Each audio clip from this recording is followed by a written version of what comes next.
is Fantasyland Football Talk, and today what we're going to be doing is I'm going to be giving you 5 tips and tricks for Disneyland.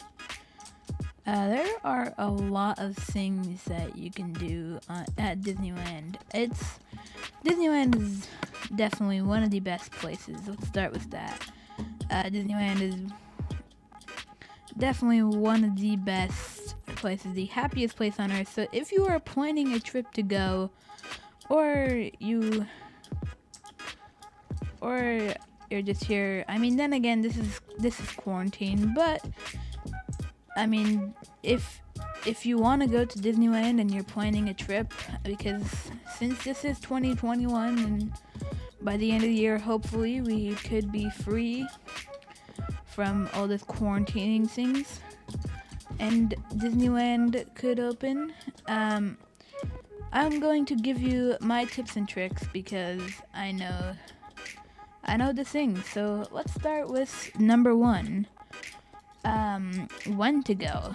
So if you're thinking what time of the year do I go, I would suggest January and February as they are the least crowded times. Christmas is very crowded. Just the holidays.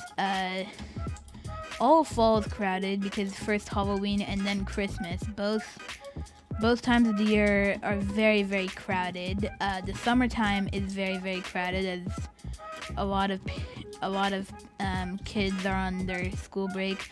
Weekends are also very crowded. However, then again, if you're going with a kid and your kid's on school, and if you are a kid, then weekend could be the only option. It really depends on the day. However, January and February is definitely some of the best times, and even March as well. And spring. Spring is also pretty nice as well. Spring is a good time to go. January, February, March, April, and probably maybe May as well are really good times to go. Now you might already have thought of that. You might already know when you're gonna go. But the real question is, what time do I go? My suggestion is early in the morning, right when the park opens. That is when everyone goes. The thing is, there's something called that a lot of people call rope dropping, and basically as soon as the park opens, you go straight to your favorite attraction that you want to go to. Get a very big thrill time. In terms of times in the day, I'd say Disneyland's busiest hours are about 1 o'clock to 3 o'clock. So try and get in as many of the big rides that you want to go as quick as you can. Also, another suggestion, everyone goes to Space Mountain first thing in the morning since it's not that crowded. But it is very crowded, and that is your opportunity to go on any other ride besides Space Mountain. I'd suggest getting something to do again. Let's do number 2, which is when to go, or where to stay. So if you're going as a vacation, if you're somewhere else in the United States, besides SoCal, which is, I am in South, so I do live in SoCal, so, it's not, Disneyland isn't that far from me. But if you are going on it as a vacation and you need a hotel, then Disneyland has a total of 3 hotels. They have the, Disneyland Resort Hotel, which has 3 towers, which are the Adventure Tower, the Fantasy Tower, and the Frontier Tower. They also have the Paradise Pier Hotel, which might get changed soon as Pixar Pier has just opened. It hasn't just opened; it's been open for 2 years now, but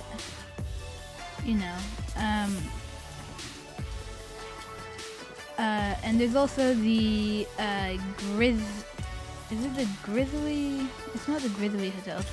The Grand Californian Hotel. This is kind of themed to like a redwood. It's like a lodge almost. It's a really, really nice hotel. It's the nicest hotel out of the three. However, suggestions for a hotel is, I really don't know. I'll be honest. Grand Hotel is very nice. Paradise Pier is probably a bit less crowded. And Disneyland Hotel is also very great. So, whichever one you choose, that's all up to you. But, yeah. But if you are a SoCal resident, then, my suggestions for if you're gonna drive there, then my suggestions would be to, if you're gonna drive from home to Disneyland, my suggestions would either be an Uber. However, if it's like your whole family and you're gonna use the car, if no one else is using the car that day, then I'd suggest maybe going to a parking lot. There's a couple parking lots. However, the three best, probably the most crowded one would be Downtown Disney. A lot of people go from Downtown Disney into Disneyland. And the second most crowded would also however, Downtown Disney is also I feel like walking through Downtown Disney is the best. And if you don't mind walking down Main Street to the castle, then I would suggest taking the monorail if you're gonna go from Downtown Disney. However, there are two more, which are the Mickey and Friends parking lot and the Pixar Pals parking lot, and then there's also the Toy Story parking lot. Now, I think there's more parking lots, but these two are the best to go to. The Pixar Pals parking lot is a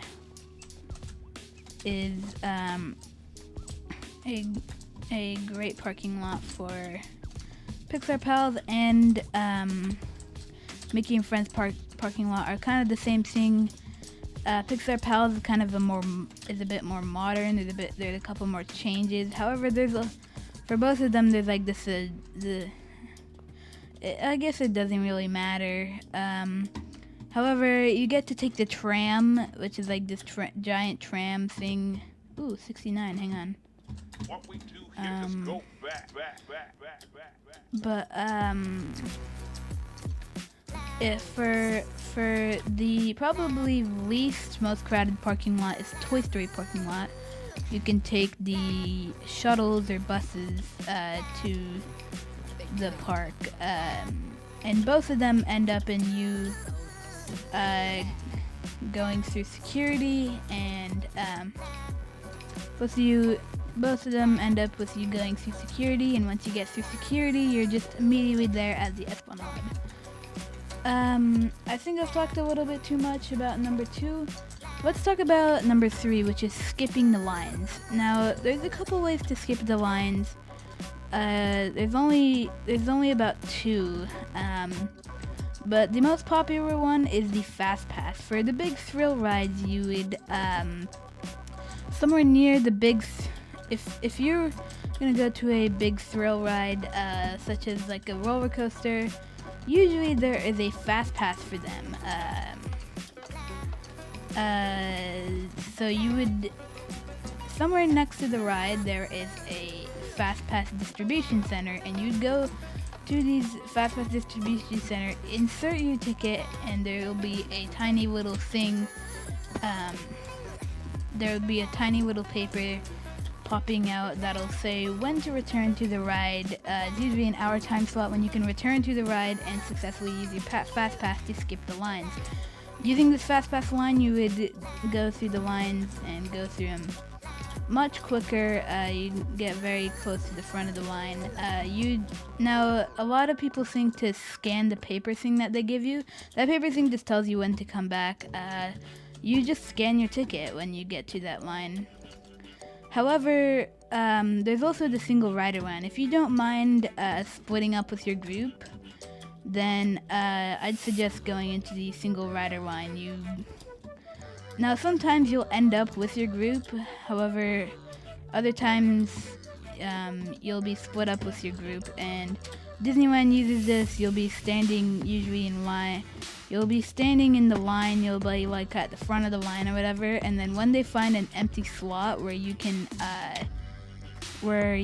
go, they will put you in that empty slot. And sometimes they have a couple empty slots, so you'll be able to go with some of your group. I've ended up like that as well. But it really just depends. Now, Disneyland doesn't offer them these fast passes and single rider lines for everything. However, mostly the big attractions, the ones that you would want to go to most. However, there's something that's better for fast passes, and that is the Disneyland app. Yes, Disneyland has their own mobile app you can download on iOS, and I'm pretty sure Android, of course.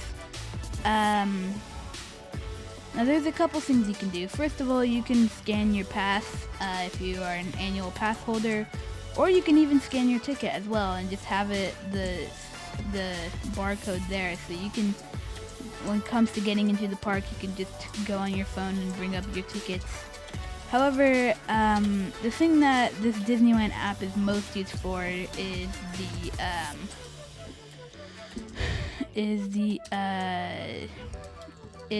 Max Pass. The Max Pass is basically you can get an online fast pass right from your phone. You can just scan all your tickets for everyone. The only problem is, instead of it being free, you have to pay $15 per person per day. Or if you are an annual pass holder, you can get the $75 a year, which is definitely a better deal if you are a pass holder and you're going to use the Max Pass, because the Max Pass is probably the most useful thing you can ever ask for. It, like, you could be waiting in the line for some other ride and you can get a fast pass for that ride. Now, you can't just keep stacking up these fast passes. You have to wait 90 minutes for each one. Same thing with the Disneyland fast pass, or the regular fast pass with your ticket as well. I mean, if you put it in the fast pass distribution, when you can't really do it, it'll come out with an error, and sometimes it will just come out with an error randomly. I mean, not really randomly, but like sometimes the fast pass machines will be broken, and it's a bit weird. However, when you're done, you can just scan your ticket on your phone for your Max Pass, and you're good to go. You're in that line. And now, trust me, this saves a lot of time. Like, it actually saves a lot more time than you would think.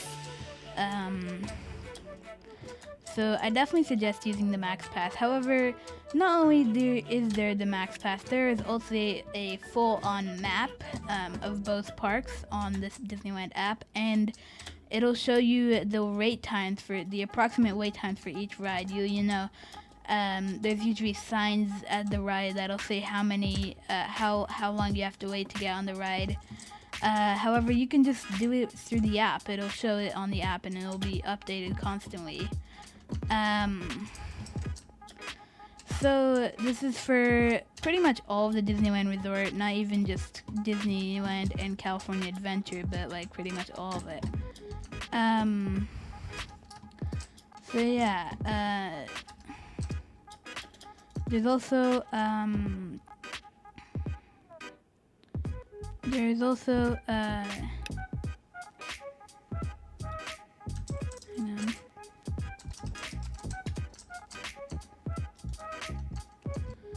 on. There's also the mobile ordering with this.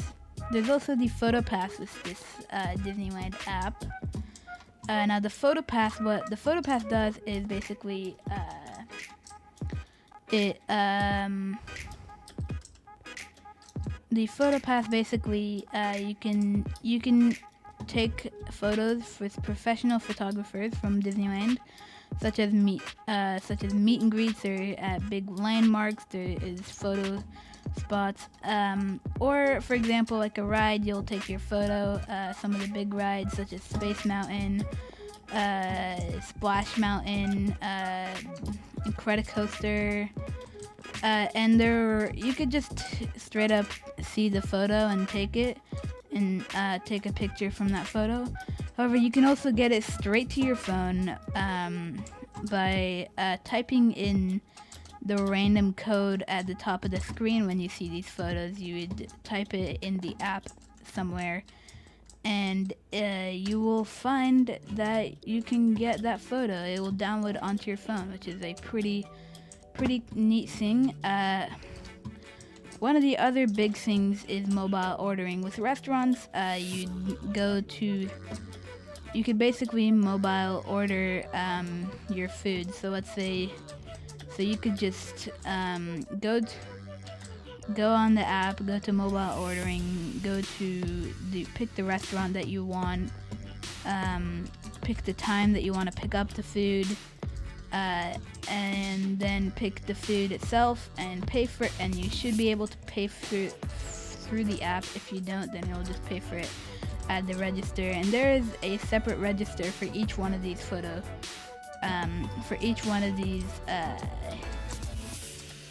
there's a separate register besides the main register for all of these mobile ordering restaurants.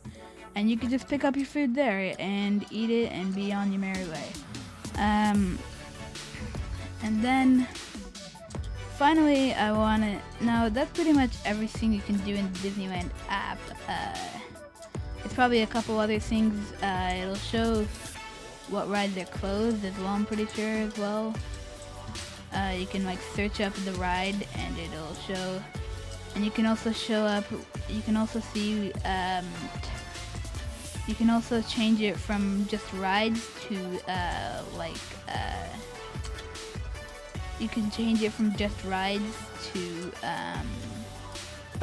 different show times. And speaking of show times, I would like to suggest, first of all, some of my rides. So if you are a big fan of thrill rides, if you want to go on the thrill rides, I would suggest Space Mountain is a great ride. For Disneyland, Space Mountain, Splash Mountain, Big Thunder Mountain, Indiana Jones is a very big one. Star Tours is pretty cool as well. Rise of the Resistance, it's not really a thrill ride, but it's an amazing ride. Pirates of the Caribbean is a great ride as well. Some of these are not really thrill rides, however, these are all just kind of my favorites. Oh yeah, the Matterhorn bobsleds are a very great ride.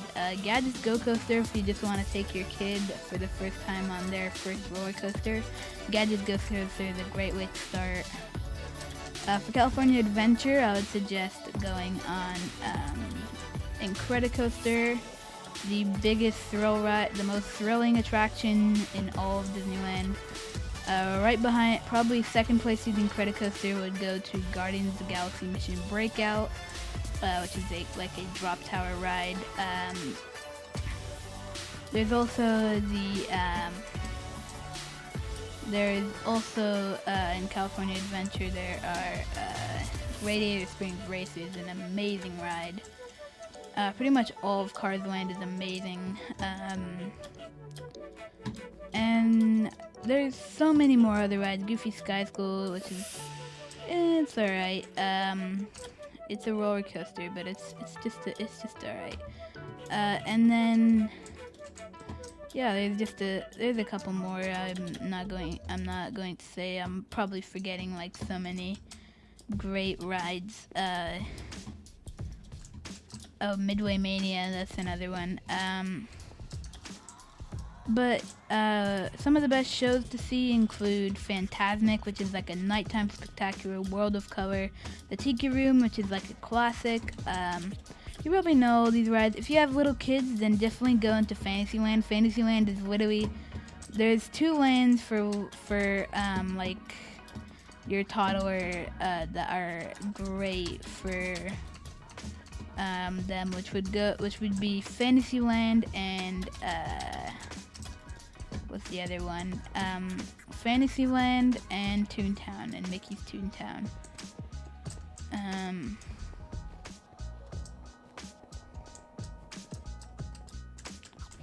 So yeah. There's also some of the best shows include Fantasmic and Amazing Nighttime Spectacular and World of Color, which is in DCA. I believe you can check out these rides in the Disneyland app and see when they're performing and if they're performing that day. And then also you also have some of the parades. The new parade that just came out just before quarantine started was Magic Happens. That one is a really awesome parade. I really like that one. It's pretty cool. And there's a couple other cool shows. If you were to go check out these shows, I would definitely suggest going midday. I also want to say some of the essentials that you might need for Disneyland include like a couple snacks, just a couple snacks. You mainly be eating food. Oh yeah, I forgot about food. Some of the best suggestions include Cafe Orleans. They have some great stuff there. Pretzels, popcorn for snacks. Disneyland churros are like a must-have. They're almost like an attraction. Monte Cristo, the Cafe Orleans has some of the best sandwiches, including a Monte Cristo sandwich. I'm gonna go over this in another video that will be coming out on Friday, I believe.